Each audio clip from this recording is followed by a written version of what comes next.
Shalom saudara, pagi hari ini saya mengucapkan selamat pagi, shalom kepada semua juga yang online, karena masih ada yang online, termasuk suami saya yang nun jauh di sana. Mana ya, saya lihatnya dari kameranya mana nih Ben, supaya saya bisa hai sama suami saya. Iya, dia udah seminggu lebih ya di Filipina dan akan menyelesaikan disertasinya, mudah-mudahan selesai dengan cepat dan bisa kembali. Masih ada 1 minggu lagi di sana karena harus wajibannya harus dilengkapi ya. Hari ini saudara, kita mau sama-sama belajar tentang firman Tuhan. Ini sudah masuk di bulan ke-10. Kalau saudara yang seperti saya merasakannya cepat sekali ya gitu ya. Sebentar lagi 2 bulan lagi habis sudah tahun 2022. Dan kalau saya pikir kadang-kadang gini, mau ke gereja, udah hari Minggu lagi ya gitu, cepat bener rasanya. Nah gak terasa juga tiba-tiba sudah di bulan Oktober. Waktunya sangat cepat, makanya kalau kita masih diberikan kesempatan sama Tuhan, 1 hari lagi, kalau saya tuh sangat bersyukur setiap pagi. Pernah ditanya sama orang ya, pagi hari gitu, ada Zoom gitu, terus ditanya, coba boleh gak dituliskan, apa sih yang paling kamu bisa syukuri? Saya langsung jawab, saya ketik di situ, saya bilang saya semalam bisa tidur nyenyak sekali.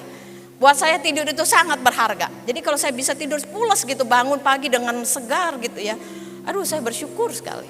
Karena banyak orang kepengen tidur susah. Dan saya pernah merasakan tidur itu susah. Jadi saya pikir kalau bisa tidur aja semalam itu, saya pikir itu sangat luar biasa, anugerah yang besar. Nah saudara, kita langsung saja hari ini kita akan belajar firman Tuhan. Di tema di bulan Oktober ini adalah tentang tanggung jawab. Saudara, ini adalah salah satu karakter yang penting yang kita mau bahas hari ini dan sepanjang bulan ini. Saya pikir-pikir tadinya apa sih itu tanggung jawab ya, saya juga dulu bingung gitu, apa ya tanggung jawab. Tapi sekarang saya mulai belajar untuk mengerti bahwa ternyata memang tanggung jawab itu adalah karakter yang diperlukan oleh orang percaya, anak-anak Tuhan. Harus punya karakter ini.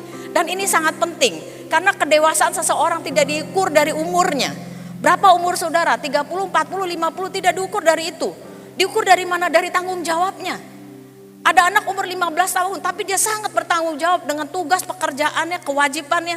Itu anak boleh dibilang adalah anak yang sudah dewasa. Kenapa? Karena tanggung jawabnya, dihitung dari tanggung jawab. Ada orang yang umur 50 tahun tapi sifatnya masih kayak anak kecil. Dia tidak bisa bertanggung jawab. Makanya kita sering bilang, aduh childish kamu, kayak anak-anak. Sifatnya sifat anak-anak. Terus orang itu marah, enak aja saya itu udah tua gitu. Iya, secara usia dia boleh banyak, tapi secara dewasa dia belum dewasa. Kenapa? Karena tidak bertanggung jawab. Dan ternyata karakter tanggung jawab ini adalah karakter yang penting. Mari kita mau belajar, pertama kita lihat dulu apa itu tanggung jawab. Saya kasih tema tanggung jawab orang percaya. Nah ini menurut Kamus Bahasa Indonesia ya, KUBI, Kamus Umum Bahasa Indonesia, dikatakan begini. Tanggung jawab itu adalah kewajiban yang ditanggung seseorang individu termasuk menanggung akibatnya. Jadi kalau saya mau kasih kata-kata gampang, istilahnya kalau kita berbuat kita harus tahu bahwa di belakangnya itu ada konsekuensi, ada akibatnya. Nah kita harus berani menanggung itu. Nah di dalam Yeremia 17 ayat 10 kita langsung saja lihat di Alkitab. Ternyata di firman Tuhan juga ada. Dikatakan begini, aku Tuhan yang menyelidiki hati, yang menguji batin, untuk memberi balasan kepada setiap orang setimpal dengan tingkah lakunya, setimpal dengan hasil perbuatannya. Jadi apa yang diperbuat oleh kita, baik atau buruk, itu ada belakangnya itu ada hasilnya, ada akibatnya. Dan itulah yang diperhitungkan. Dan dikatakan Tuhan itu menyelidiki hati. Jadi kalau kita bisa menyembunyikan itu di depan orang, depan manusia, di depan orang yang terdekat sekalipun, tapi tidak bisa menyembunyikan di hadapan Tuhan. Karena apa? Tuhan yang menyelidiki sampai ke lubuk hati kita. Tuhan tahu motivasi kita apa. Tuhan tahu apa yang menjadi kehendak hati kita. Tuhan tahu persis. Di mulut kita bisa bilang, enggak kok saya tolongin kamu. Benar, saya enggak apa-apa. Saya enggak sakit hati. Saya tulus nolongin kamu. Tapi Tuhan tahu loh hati kita. Ini sama enggak yang di mulut sama di hati? Jadi saudara tidak ada yang tersembunyi di hadapan Tuhan. Makanya berhati-hatilah saudara. Nanti kita belajar ya tentang karakter tanggung jawab ini. Hati-hati dengan perkataan kita. Saudara, karena Tuhan selalu mengetahui apa yang ada di dalam hati kita. Nah, saudara, di sini kita semua mungkin perannya itu bukan hanya satu. Contoh ya, saya kasih statementnya juga dulu, next berikutnya. Dikatakan begini, makin banyak peran yang kita mainkan, makin banyak tanggung jawab yang kita harus penuhi. Misalnya, saudara sebagai seorang suami, saudara bukan seorang pria, bukan hanya sebagai seorang suami, tapi bisa menjadi seorang ayah kalau udah punya anak. Saudara mungkin di kantor menjadi seorang direktur, pimpinan, atau saudara menjadi seorang pekerja, atau menjadi seorang buruh, atau saudara menjadi seorang guru misalnya. Saudara bisa menjadi seorang pelayan di gereja, saudara juga bisa menjadi pemimpin komunitas, atau jadi ketua RT misalnya di lingkungan, atau apa saja. Tapi perannya makin banyak. Jadi satu orang, misalnya Pak Beni jadi ketua RT di lingkungannya, berarti Pak Beni perannya itu udah ada 3-4 bahkan. Ya, di rumah jadi suami, jadi ayah, di gereja jadi pelayan Tuhan, pemimpin komunitas juga, jadi ketua RT juga gitu. Ya, jadi peran tuh banyak. Makin banyak peran, makin banyak tanggung jawab. Nah, dulu pernah ada satu anak muda ya datang ke rumah kami waktu masih di Bojong. Dia bilang gini, dia nanya, dia bilang kalau misalnya saya tahu lebih banyak berarti saya dituntut lebih banyak ya? Iya, saya bilang. Kalau saya punya peran yang banyak berarti saya dituntut tanggung jawab yang lebih banyak ya? Iya dong, saya bilang gitu. Saya nggak mau katanya. Dia bilang, saya kaget loh, kok nggak mau? Padahal firman Tuhan bilang apa? Kalau kamu mau dipercayakan perkara yang besar, kamu harus setia dulu dengan perkara yang kecil. Betul? Kalau kamu tidak bisa setia, tidak bisa dipercaya dengan hal yang kecil, bagaimana Tuhan bisa percayakan perkara yang besar? Jadi saya bilang kalau gitu kamu tidak siap untuk menerima perkara yang besar dari Tuhan. Dia bilang, ya gak apa-apa deh. Gitu. Saya bilang, ya ampun ini anak ya. Anak muda udah dewasa lah. Boleh dibilang 20-an begitu. Saya pikir, oh ada juga ya. Berarti apa? Cara berpikirnya dia tidak mau menerima tanggung jawab yang besar. Dia takut. Takut nanti gagal. Takut nanti kalau disalahin. Takut kalau dia misalnya sesuatu di perjalanan, dia stop gimana? Gitu. Jadi dia bilang mendingan enggak deh katanya. Dan apa yang terjadi saudara? Iya bisa, tapi hidupnya, kualitas hidupnya itu sangat rendah. Dan saya lihat anak itu begitu aja. Bahkan kalau menurut saya, anak muda yang harusnya pertumbuhannya begini saudara. Itu anak begini. Dia menjadi orang yang dalam tanda petik lontang-lantung. Gak ada kerjaan, dia cuma mengharapkan dari orang, mengharapkan dari orang tuanya. Kalau orang tuanya gak kasih uang dia marah. Hidupnya itu sangat, kualitasnya sangat rendah. Nah makanya saudara ternyata tanggung jawab itu penting. Kalau saudara mau dipercayakan perkara yang besar, saudara harus berani terima tanggung jawab yang kecil. Mulai dari step by step, dari kecil, lama-lama nanti bertumbuh menjadi yang makin besar. Nah, kita mau belajar hari ini. Apa sih pandangan Alkitab tentang tanggung jawab? Next berikutnya. Nah, ini tadi yang saya katakan. Tanggung jawab ini sebenarnya berhubungan dengan dapat dipercaya, dengan karakter yang lain, dengan ketaatan, dengan setia, faithful. Saudara, kalau orang yang bertanggung jawab biasanya, pasti dia orang yang setia. Dia orang yang bisa dipercaya. Saudara, kalau di sini pebisnis pasti saudara tahu. Kalau saudara mau cari rekan kerja, saudara cari orang yang bisa dipercayakan. Kalau saudara mau menikah, saudara cari orang yang dapat dipercaya bukan? Siapa di sini menikah aja. Saudara mungkin ya, zaman dulu nggak ngerti. Saya juga waktu menikah kalau ditanya, kamu menikah kenapa menikah? Kenapa ya? Saya juga nggak tahu. Ya karena udah umurnya kali ya gitu, teman-teman menikah ya udahlah saya menikah gitu. Tapi setelah saya tahu tujuan pernikahan itu, saya bilang ya dulu saya nggak ngerti loh. Syukurnya saya mendapat suami yang bisa dipercaya. Bersyukur saya dapat suami yang benar istilahnya. Lo banyak kan orang yang tidak terjebak gitu, artinya nggak ngerti awalnya. Saya bersyukur saya punya suami yang bertanggung jawab. Saudara, kalau saja saudara tahu tanggung jawab ini berhubungan dengan yang namanya dipercaya. Tadi saya kasih contoh anak muda. Yang kalau dia bilang, kalau dipercayakan perkara yang kecil, saudara akan dipercayakan perkara yang besar. Artinya apa? Saudara bisa dipercayakan. Kalau saya tinggalin kunci rumah nih misalnya, saya tinggalinnya sama siapa? Apakah sama sembarang orang di pinggir jalan? Kalau saya tinggalin uang, saya tinggalin dompet aja. Tadi saya mau titip nih dompet, titip ke siapa ya? Pak Beni nggak ada di sebelah saya. Belakang saya semuanya kosong. Saya cari orang yang dipercaya tentunya. Kenapa saudara? Karena orang itu pasti bisa bertanggung jawab. Nah, saudara, hari ini kita mau belajar tentang tanggung jawab. Next. Pandangan Alkitab tentang tanggung jawab. Ternyata sudah ada sejak manusia pertama. Makanya saya bilang kenapa karakter ini penting saudara. Ternyata sudah ada sejak manusia pertama yaitu Adam dan Hawa ada di Taman Eden, itu sudah ada karakter ini. Mari kita lihat sama-sama. Di dalam Kejadian 3 ayat 6 dikatakan gini, perempuan itu melihat bahwa buah pohon itu baik untuk dimakan dan sedap kelihatannya. Lagi pula pohon itu menarik hati karena memberi pengertian. Lalu ia mengambil dari buahnya dan dimakannya. Dan diberikannya juga kepada suaminya yang bersama-sama dengan dia. Dan suaminya pun memakannya.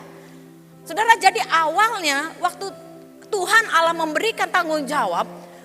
Tuhan memberikan tanggung jawab kepada Adam. Itu bukan sekedar Adam ada di Taman Eden kemudian menikmati aja keindahan di situ. Bukan. Tapi Tuhan kasih tanggung jawab kepada Adam. Waktu itu Adam baru sendiri. Tuhan kasih tanggung jawab waktu Adam itu masih single. Dikasih tanggung jawab apa? Kamu kelola Taman Eden ini dan kasih nama itu hewan-hewan. Dilakukan gak sama Adam? Dilakukan. Adam orang yang bertanggung jawab. Tapi setelah ada istrinya di sampingnya, dan sebenarnya waktu pertama kali itu Tuhan juga memberikan perintah kepada Adam. Tuhan bilang apa? Semua pohon di tempat ini boleh dimakan kecuali satu itu, pohon pengetahuan yang baik dan yang jahat. Jangan dimakan. Tuhan berikan perintahnya itu kepada siapa? Kepada Adam. Kemudian waktu ada istrinya di sebelahnya, apakah Adam taat? Nah, kenapa makanya saya bilang tadi tiga karakter yang lain itu berhubungan erat satu dengan yang lain.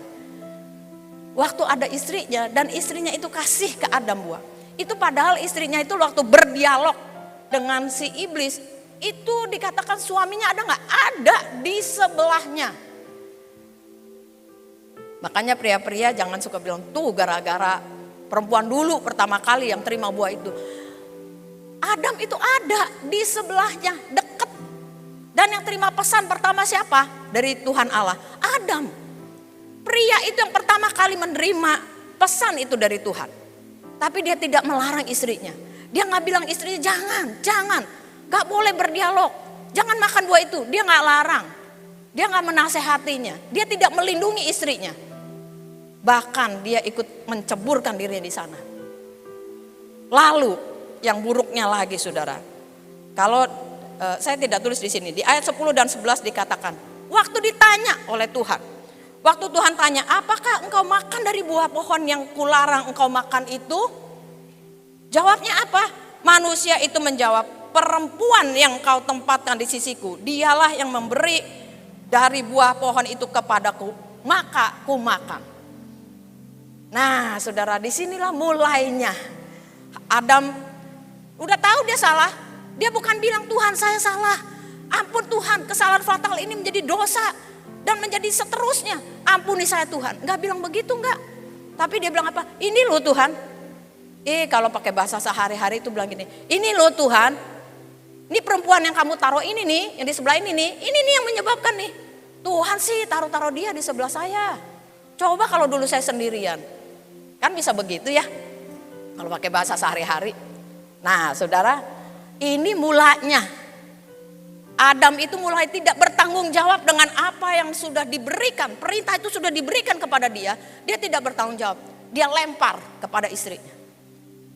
Dia hanya bisa mencari gampang, cari enaknya. Daripada saya disalahin, kasih orang lain. Berapa banyak dari kita yang mengalami seperti itu. Yang melakukan seperti itu. Mungkin saudara berpikir, saya enggak. Bagus kalau enggak saudara. Tapi dari hal-hal kecil, seringkali kita melakukan itu. Saudara menjadi seorang pelajar, tugas kewajibannya apa? Belajar. Kalau ada tugas kelompok, kerjakan dengan baik. Karena itu tanggung jawabnya bersama. Jangan cuma lempar, teman saya sih. Si ini begini, yang itu begitu. Coba berapa banyak saudara kalau saudara lagi bermasalah, Saudara datang ke orang. Saya ini sudah beberapa kali menerima konseling dari luar gitu ya, artinya pakai online begitu, karena saya terlibat di salah satu lembaga konseling. Nah, kemudian saya perhatikan kalau orang itu datang, pasti dia akan suami istri ya. Kalau dia datang, pasti pertama kali yang diceritakan adalah saya tuh begini, suami saya tuh begini atau sebaliknya. Dia sibuk duluan gara-gara begini, begitu. Lihatnya dari sisi siapa? Saya benar, dia salah. Makanya saya bilang paling enak kalau berdua datang. Jadi dengar dua-duanya, jadi bisa tahu. Sebenarnya siapa yang salah? Dua-duanya salah. Cuma kadang-kadang kita paling enak kita lempar ke orang lain. Dia sih yang salah duluan, Kenapa kita nggak ambil tanggung jawab itu? Kalau memang saya salah, bilang saya salah. Saya minta maaf. Saya rasa Bapak Ibu sebagai orang tua, kalau ada anak yang salah, kemudian datang minta maaf. Atau saudara sebagai seorang pemimpin, ada karyawan yang datang ya, atau ada orang bawahan saudara yang datang kemudian bilang gini, Pak maaf Pak, saya salah Pak, tadi saya tabrak mobil, saya tadi pecahin gelas Bu, maaf ya Bu. Sekalipun saudara rasanya ya itu gelas mahal gitu ya, tapi saudara menghargai apa yang sudah dilakukan oleh orang itu, bukan? Kalau saya lebih senang orang yang begitu. Saya bilang oke, ya udah baik. Mana gelasnya yang pecah? Ini. Waduh, saya pikir sayang juga ya sebenarnya ya. Ya saya nggak bisa apa-apa, namanya barang udah pecah. Ya saya tengah bilang, ya sudah bereskan. Saya bilang lain kali hati-hati. Dan itu akan jauh lebih baik. Kalau saudara istilahnya datang kepada orang dan saudara bilang gini, saya yang salah. Saudara, saya senang satu teman saya ya, seorang teman SMP ya, wanita. Dia itu nyetir mobil waktu itu parkir di Citraland. Nah, waktu mau pulang, dia itu mundur, nabrak mobilnya katanya ya, di tempat parkir. Jadi nggak ada yang lihat, nggak ada CCTV juga di situ. Bukan di negara maju begitu ya, yang ada CCTV di mana-mana. Terus dia bilang dia cari apa yang dia bisa ambil dari dompetnya, kertas kecil, dia tulis nomor telepon dia. Dia bilang nih, maaf saya tadi nabrak mobil kamu, hubungi saya, bila perlu hubungi saya. Ditaruh di wiper itu, ditempel sama dia. Bener gak lama ada yang telepon. Ya, terus dia datang lagi, dia urusin. Saya bilang hebat loh kamu loh, gitu. Dia bilang iya kan saya harus bertanggung jawab dengan apa yang saya buat. Saya bilang luar biasa. Mau kabur bisa gak? Gampang, gak ada yang lihat kok. Gak ada orang, sepi. Gak ada yang lihat. Tapi karakter tanggung jawab itu, sikap yang dia ambil itu, waduh saya bilang hebat kamu. Saya belajar dari dia. Dia bilang apa yang kita buat, kita harus berani bertanggung jawab. Sekalipun gak ada orang lihat. Dia bilang begini, tapi kan Tuhan lihat apa yang saya lakukan. Saya bilang luar biasa ini orang. Saya malah jadi makin tersentak, bilang, oh benar juga ya. Kan Tuhan menyelidiki hati kita, bukan? Berapa banyak di sini suami atau istri yang tidak bertanggung jawab? Anak-anak, orang tua tidak bertanggung jawab? Next kita lihat selanjutnya. Saudara, pandangan Alkitab tentang tanggung jawab itu adalah setiap orang harus bertanggung jawab atas dirinya sendiri dalam segala hal. Jadi masing-masing kita harus bertanggung jawab atas diri kita sendiri. Bukan orang lain, bukan kita suruh orang lain. Tolong dong kamu bertanggung jawab atas hidupku. Enggak ada. Masing-masing, sendiri-sendiri. Ada enggak ayatnya? Ada ayatnya. Mari kita lihat, kita baca sama-sama. Kita baca sama-sama ya ayatnya ya, Roma 14 ayat 12. Yuk kita baca sama-sama, 2, 3. Demikianlah setiap orang di antara kita akan memberi pertanggungan jawab tentang dirinya sendiri kepada Allah. Siapa saudara yang memberi pertanggungan jawab kepada Allah? Saya sendiri, katakan saya sendiri. Saya memberi pertanggung jawab atas siapa? Atas diri saya sendiri. Gak bisa minta tolong. Gak bisa karena suami saya orang bertanggung jawab terus saya bilang ditolong dong, tolongin saya, kamu bertanggung jawab ya. Lah kata Tuhan masing-masing. Saudara terima keselamatan itu pribadi masing-masing. Saudara bertanggung jawab terhadap kepada Tuhan itu juga masing-masing. Sendiri-sendiri. Next, selanjutnya kita lihat lagi. Ibrani 4 ayat 13b. Dikatakan juga seperti ini. Yuk kita baca sama-sama. 2, 3. Tidak ada sesuatu pun tersembunyi bagi Dia, dan kepadanya kita harus mempertanggungjawabkan segala perbuatan kita. Ini terjemahan firman Allah yang hidup, FIYH. Saudara, kita harus bertanggung jawab terhadap apa? Segala hal, segala perbuatan kita, sikap kita, perbuatan kita, perkataan kita, pikiran kita, perasaan kita harus bertanggung jawab terhadap diri kita sendiri. Saudara ingat ya, kita hidup itu hanya satu kali, gak terulang. Saya sering mengingatkan diri saya sendiri, kalau saya sudah mulai menyia-nyiakan waktu misalnya, terus saya mulai bilang sama diri saya sendiri, ingat ya, kamu hidup itu cuma satu kali, gak akan terulang. Waktunya itu gak bisa, mundur lagi dong, gak bisa. Udah jalan gak bisa mundur. Ingat cuma satu kali. Jadi saya selalu mengingatkan diri saya sendiri. Ada slide-nya. Kemudian dikatakan begini nih. Saat ini kata-kata yang saya dapat, saya bagikan. Saat kita hidup di dunia, kita sedang mempersiapkan segala sesuatu yang akan kita bawa di kehidupan selanjutnya. Di mana? Di kekekalan. Saudara, kita hidup di dunia ini sementara, itu tahu semua orang nih, kayaknya hampir semualah tahu, cuma kadang-kadang gak ngeh gitu katanya ya, gak sadar. Jadi mesti diingetin, mesti disadarin terus. Saudara ingat, kita itu cuma satu kali, gak akan terulang lagi. Ada yang bilang ini, ada tuh orang yang bangkit lagi, iya gak apa-apa lah, boleh aja. Tapi dari segitu banyak orang berapa sih? Kita udah ditetapkan oleh Tuhan nih satu kali, stop di sini, udah balik kemana? Ke kekekalan. Itu tempat kita yang asli, yang benar. Di mana? Di kekekalan. Jadi di sini semuanya sementara saja. Semuanya sementara saja. Jadi tapi saudara, kita hidup di dunia ini, kita mempersiapkan apa yang akan kita bawa nanti di kekekalan. Persiapannya kapan? Di sini.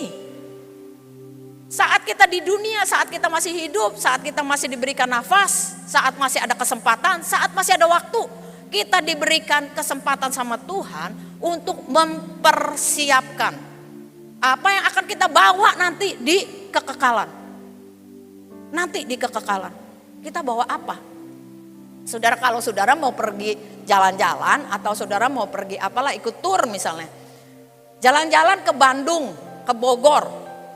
Sama saudara mau pergi ke Israel, saudara mau pergi ke Eropa, sama apa lain persiapannya? Sama gak? Sama. Tinggal besok aja, oh mau pergi sore ya gak apa-apa, ntar siang juga bisa lah. Lupa baju dinginnya, lupa sepatunya, waduh kan beda semua nanti di sana. Saudara pasti saudara akan berbeda persiapannya. Kalau ke Bandung saudara udah tahu di sono bolak-balik, saudara udah tahu kalau nggak ada juga, di sana banyak toko. Bisa beli. Tapi kalau saudara mau pergi ke Eropa yang saudara belum pernah tahu, misalnya ke satu kota di sana atau satu negara di sana yang saudara belum tahu, saudara bilang mendingan bawa Indomie daripada di sana nggak bisa makan, ya kan? Apa saudara? Siap-siap saudara katanya. Siap-siap kalau di sana itu terjadi ini itu, saudara mempersiapkan dengan baik. Tuh, saudara kita mau pergi ke suatu tempat yang kita belum tahu, kita bisa mempersiapkan dengan baik. Bagaimana kita pergi ke satu tempat yang benar-benar nanti itu jadi tempat kita selama-lamanya. Saudara persiapannya apa? Saya ngomong begini saudara, bukan cuma buat saudara tapi buat diri saya sendiri. Saya juga seringkali mikir, saya persiapannya apa ya? Apa yang akan saya bawa? Apakah saya hidup bertanggung jawab selama saya hidup di dunia ini? Apa yang harus saya lakukan? Apa yang harus saya buat? Apakah saya sudah menyenangkan hati Tuhan setiap saat? Apakah saya sudah mempersiapkan dengan baik di dalam hidup ini saudara? Jadi hari ini saya berharap ini menjadi peringatan juga buat kita. Kata orang kan sering lupa. Hari ini saya mau ingatkan kembali. Saudara, persiapan apa yang akan kita bawa? Apa yang kita buat sekarang untuk masuk di masa yang akan datang? 2 Korintus 5 ayat 10 kita lihat. Kita baca yuk sekali lagi sama-sama. 2, 3. Kita semua harus menghadap tahta pengadilan Kristus supaya setiap orang memperoleh apa yang patut diterimanya sesuai dengan yang dilakukannya dalam hidupnya ini, baik ataupun jahat. Jadi saudara, kita udah diingatkan juga di ayat ini, katakan suatu saat nanti kita akan menghadap tahta pengadilan Kristus. Apa yang akan kita bawa? Apa saudara yang akan kita pertanggungjawabkan kepada Tuhan? Apakah itu hal yang baik? Apakah itu hal yang jahat?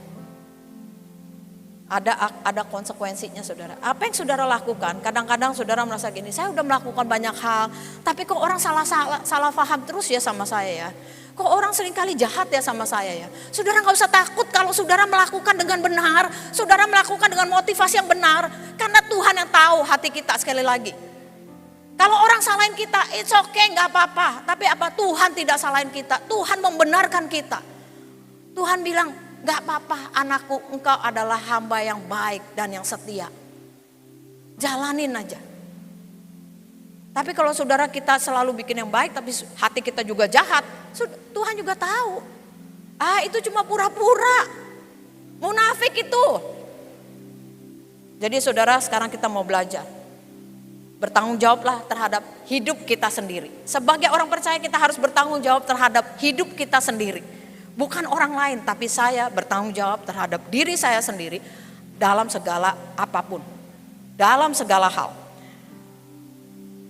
Ingat saudara, satu kali lagi, kita lihat lagi apa yang menjadi tanggung jawab kita. Di Matius 12 ayat 36. Tetapi aku berkata kepadamu, setiap kata sia-sia yang diucapkan orang harus dipertanggungjawabkannya pada hari penghakiman. Saudara, ini sebenarnya ayat saya udah pernah baca beberapa kali. Tapi kemarin itu waktu saya baca, saya bilang, wah ternyata perkataan sia-sia itu yang diucapkan orang itu harus dipertanggungjawabkan. Pada saat apa? Pada hari penghakiman. Hari ini saya juga mau mengingatkan lagi melalui firman Tuhan ini. Saudara, kalau saudara seringkali mengucapkan kata-kata yang sia-sia itu kan berarti yang gak ada artinya. Kata-kata yang kosong, yang gak berguna, saudara stop. Jangan ucapkan lagi. Kita seringkali mendengar jagalah lidahmu, jagalah perkataanmu. Saudara, di dalam firman Tuhan banyak sekali diingatkan tentang perkataan. Tapi kenapa kita masih lakukan juga, saudara? Ada yang bilang ini, udah kebiasaan bu, kalau saya ngomong begitu. Kalau gak ngomong kayak gak enak. Iya, kebiasaan buruk gitu kan. Kenapa gak di stop? Bisa gak? Bisa. Yang penting kita mau. Bisa gak? Bisa, sangat bisa. Saudara kalau bilang ini saya gak mampu. Baik, kalau saudara gak mampu, minta pertolongan Roh Kudus. Tuhan berikan aku kemampuan. Makanya kenapa saya bilang bisa? Karena kita punya Roh Kudus. Karena ada Roh Kudus dalam hati kita. Kenapa kita gak minta tolong? Tolong, saya mau memperkatakan sesuatu yang baik, yang membangun. Ada firman Tuhan bilang begini, mati dan hidup dikuasai lidah. Tahu gak? Tahu firman Tuhan itu. Tapi kenapa saudara masih mengeluarkan kata-kata terus yang sia-sia?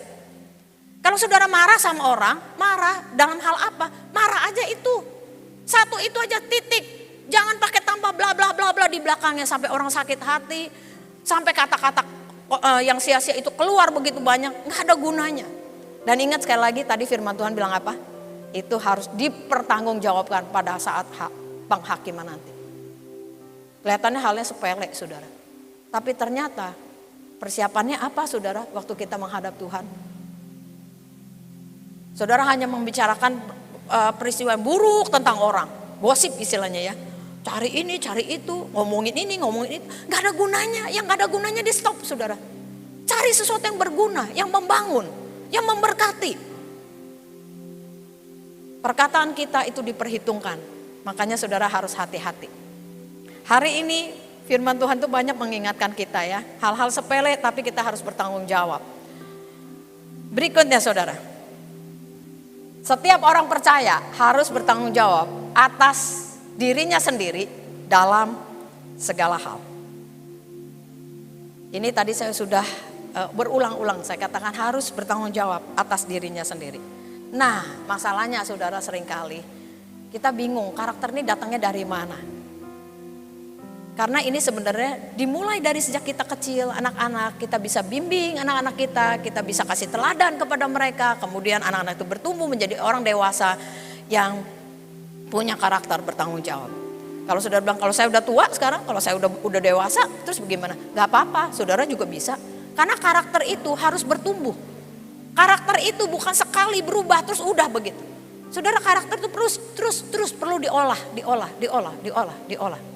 Dikembangkan dengan lebih baik dan lebih baik lagi. Saya kasih satu cerita, saudara. Ini kenyataan terjadi waktu sekolah di Bojong itu baru mulai sekitar 6-7 tahun begitu. Sekitar 8 tahunan lah. Itu ada seorang bapak datang dengan 3 orang anak. Yang masih kecil-kecil anaknya, SD. Yang satu SMP, waktu itu kita belum ada SMP. Jadi ada 2 anak yang mau disekolahkan. Dia datang karena ini bapak marah. Dia bilang gini sama si bagian TU, tapi guru-guru dengar. Dia bilang, "Bu, ibu tahu singa nggak?" Pertanyaan, "Ibu tahu singa nggak?" "Tahu, Pak." "Ibu tahu singa kan? Singa aja, Bu, masih punya naluri jaga anak. Ini perempuan ini bilangnya." Berarti siapa maksudnya? Mantan istrinya ya, gitu. "Ini perempuan ini bisa loh, Bu, tinggalin 3 anaknya yang masih kecil-kecil kayak begini," katanya. Guru-guru semua pada bingung ini mau jawab apa ya. Jadi maksud bapak apa? Jadi dia marah sama istrinya yang dia katakan tinggalin anak-anaknya. 3 anaknya masih kecil-kecil. Terus kita semua bingung, jadi maksud bapak mau sekolah di sini anaknya? Iya, tapi bapak itu marah besar sama istrinya yang tinggalin anaknya. Dia bilang ini orang gak bertanggung jawab katanya. Sekalipun pasti kalau masalah rumah tangga, pasti dua-duanya punya andil. Ya, pasti punya andil dua-duanya. Kan udah rumah tangga, 2 jadi 1. Gak mungkin satu yang bermasalah, pasti yang satu juga ada masalahnya. Cuma kita gak tahu di mana dan berapa banyak andilnya. Nah, saudara, masalahnya anak itu menjadi kasihan ya, anak ini kan karena orang tuanya tidak bertanggung jawab, dia tidak punya teladan. Dia nggak tahu harus bertanggung jawab seperti apa. Banyak kak rumah tangga yang seperti itu? Banyak, saudara. Banyak rumah tangga yang ada sih orang tuanya, suami istri ada lengkap, tapi tidak berfungsi dengan benar. Yang disebut disfungsi. Tidak berfungsi dengan benar sebagai ayah, sebagai ibu. Ya bagaimana anaknya juga bisa berfungsi dengan benar? Karena dua-duanya gak berfungsi dengan benar. Atau cuma satunya fungsi, satunya enggak. Pincang jadinya. Rumah tangganya goyah. Nah itulah sebabnya banyak anak-anak yang bertumbuh menjadi seorang dewasa yang tidak bertanggung jawab. Kenapa? Dia gak punya teladan, dia gak pernah tahu bagaimana orang tuanya memberikan contoh. Dan anak-anak ini seringkali melakukannya lagi waktu dia udah menjadi dewasa. Tanpa sadar, dia udah menikah, dia masih bawa itu. Dia menjadi seorang suami atau menjadi seorang istri yang juga tidak bertanggung jawab. Kenapa? Karena dia bawa itu. Dia kalau anak ini tahu, dia belajar, kemudian dia mulai kelola itu masalah-masalah dia, kemudian dia mulai perbaiki apa yang salah, itu bisa menjadi lebih baik. Tapi kalau dia nggak tahu, itu akan terus-terusan. Nanti dia akan begitu lagi sama anak-anak. Nah, saudara, anak-anak yang seperti ini adalah anak-anak yang terluka. Saudara bilang gitu, itu anak-anak. Saya kan orang dewasa. Jangan-jangan kita juga orang dewasa yang terluka. Yang kita juga sebenarnya pernah mengalami seperti itu dulunya. Terus kita gak ngerti. Kita jadi orang tua, saya jadi ibu atau jadi ayah. Kemudian saudara lakukan lagi itu kepada anak saudara. Saudara mikir kenapa ya? Saya tahu sih, tapi apa yang salah ya? Saudara mungkin ada hal-hal yang saudara simpan begitu dalam. Ada kepahitan. Ada kemarahan, ada kesedihan, ada kekecewaan, ada luka di dalam hati saudara, ada kepahitan yang disimpan begitu rupa. Saudara gak sadar itu. Sehingga saudara suatu saat saudara berumah tangga. Nah, pasangan saudara juga seperti itu ternyata. Jadi konflik terjadi begitu terus.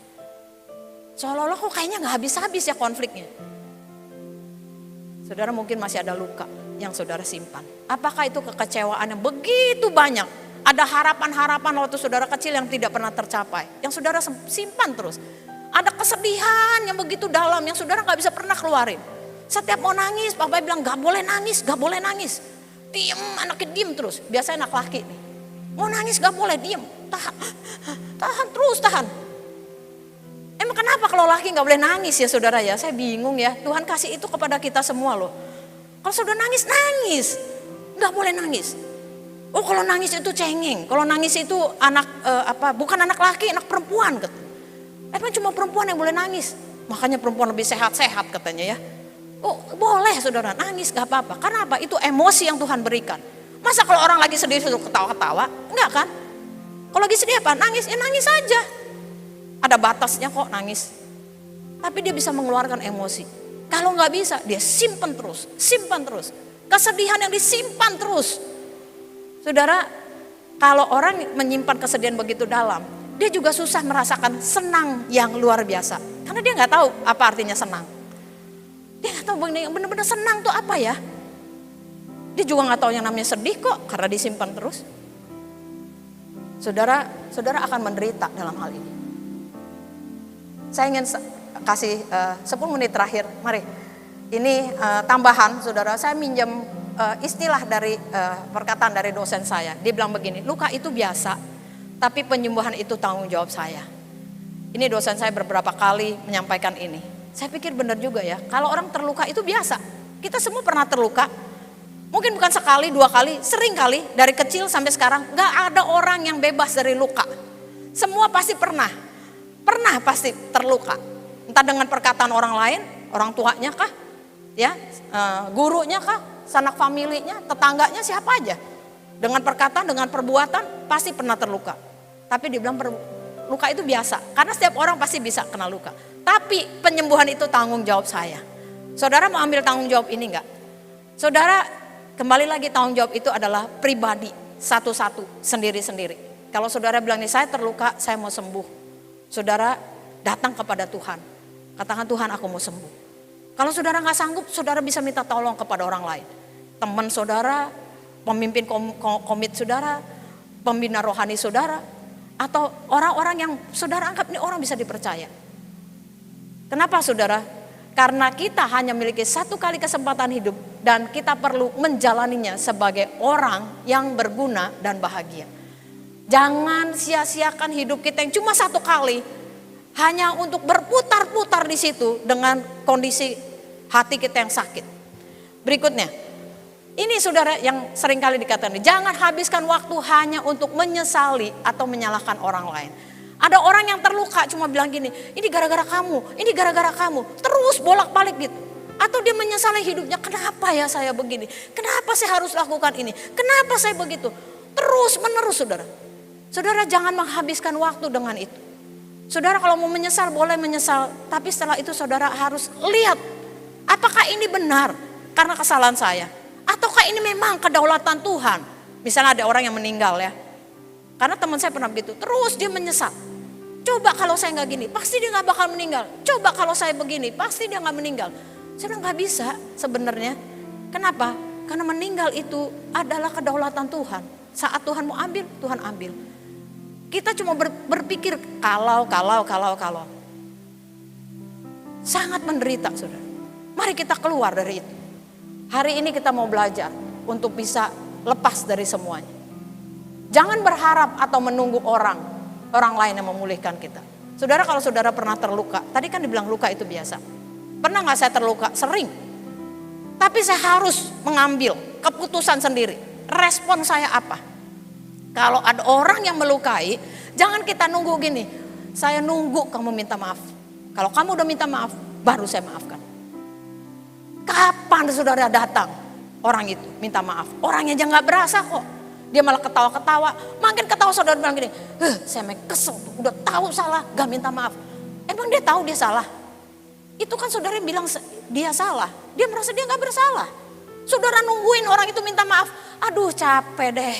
Sampai kapan? Gak tahu. Yang capek siapa? Diri kita sendiri. Capek nungguin orang mau berubah. Capek nungguin orang minta maaf sama saya. Gak ada orang yang mau minta maaf. Saudara lebih baik ini. Kamu minta maaf atau gak minta maaf? Aku sudah mengampuni. Saudara maka akan lega, bebas, merdeka. Dan yang terakhir saudara. Kalau kita gak sanggup Saya sekali lagi katakan, Tuhan Yesus memberikan kita kekuatan untuk menyembuhkan diri kita sendiri.